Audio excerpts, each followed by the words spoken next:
Office inauguration.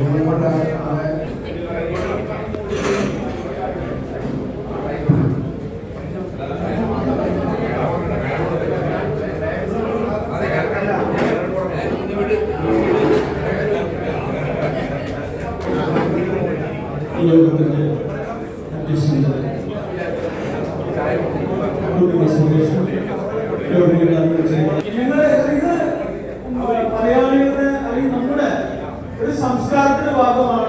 എല്ലാവരും സ്വന്തമായ ഒരു സ്ഥാപനമാണ്. ഈ സ്ഥാപനത്തില് ഞങ്ങൾക്ക് എല്ലാവരും ഒരുപോലെയാണ്. എല്ലാവരെയും ഏറെ സ്നേഹിക്കുന്നു. ഞങ്ങളുടെ ക്ഷണം സ്വീകരിച്ച മേയറെയും മറ്റ് അധ്യക്ഷരായ പൂർണിമ സുരേഷിനെയും അതുപോലെ തന്നെ ആശംസകൾ നടത്തിയ ഡെപ്യൂട്ടി മേയർ, അതുപോലെ തന്നെ ഫോട്ടോ അനാച്ഛാദനം ചെയ്ത പ്രേംരാജ് ചുണ്ടർ, എല്ലാവരെയും ഒറ്റ വാക്കില് നന്ദി പറഞ്ഞുകൊണ്ട് ഞങ്ങളുടെ ചെറിയ ഒരു കാപ്പി അത് സ്വീകരിച്ച് എല്ലാവരും സന്തോഷത്തോടെ ഞങ്ങളുടെ ഈ സംരംഭത്തെ ഏറ്റവും പിന്തുണ നൽകി ഞങ്ങൾ വിജയിപ്പിക്കണമെന്ന് അഭ്യർത്ഥിക്കുന്നു, അപേക്ഷിക്കുന്നു. നന്ദി, നമസ്കാരം.